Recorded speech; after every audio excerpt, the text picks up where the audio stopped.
Welcome to your daily market brief. Today was a fascinating story. A market completely split down the middle. On one side, you had the AI theme just roaring, pushing tech stocks to new highs.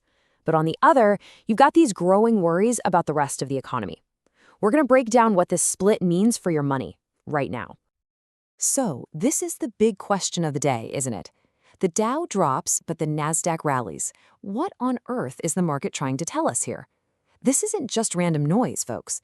It's a very clear signal of divergence, and we're about to unpack exactly what that is. All right, let's kick things off at the overall performance, and really, you can't describe it any other way. It was a tale of two very different markets today. Okay, here are the final numbers on the board. The Dow Jones, down almost 0.5%, about 0.48%. The S&P 500 just squeaked out a small gain, up 0.17%. And then you have the NASDAQ, the clear leader, climbing 0.46%. These numbers right here set the stage for the entire story. Now, a picture is worth 1,000 words, and this chart just lays it all out perfectly. I mean, look at that split. You can see the Dow representing those big, industrial, old economy companies sitting firmly in the red. And then way over on the other side, the tech-heavy NASDAQ is solidly green. This tells you right away this was not a broad market rally.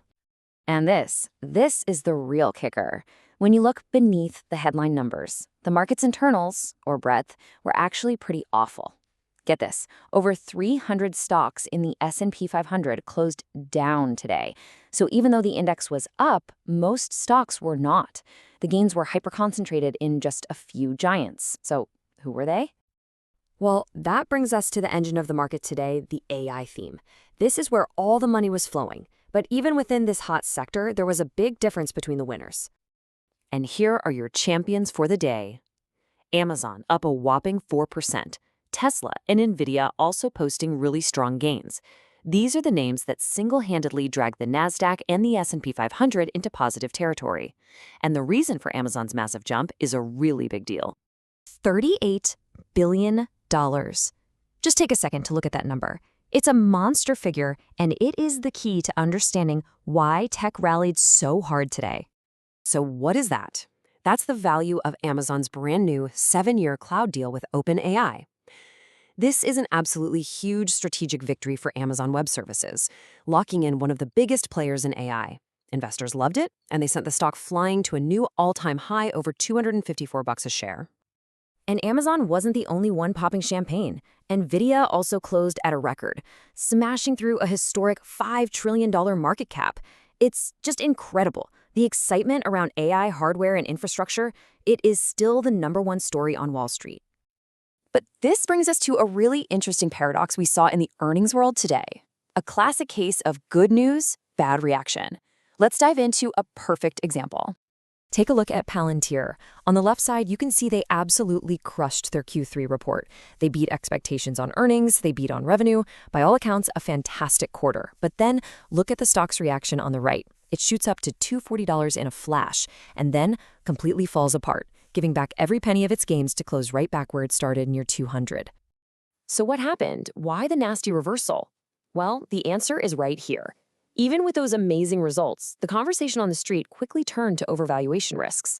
And this is a huge signal. It tells us that even in the hottest sector, investors are starting to get picky about the prices they're willing to pay.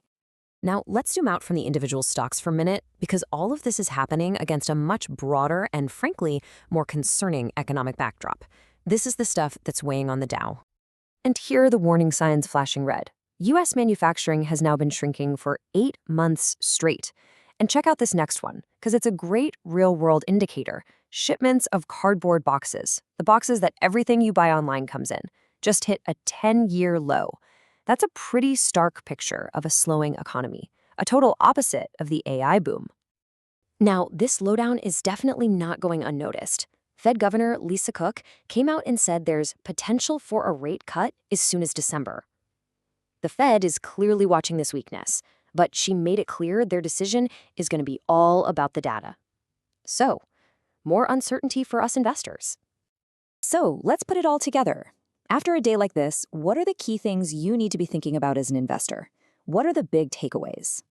I think it boils down to 3 critical points. First, you have to watch the market breadth.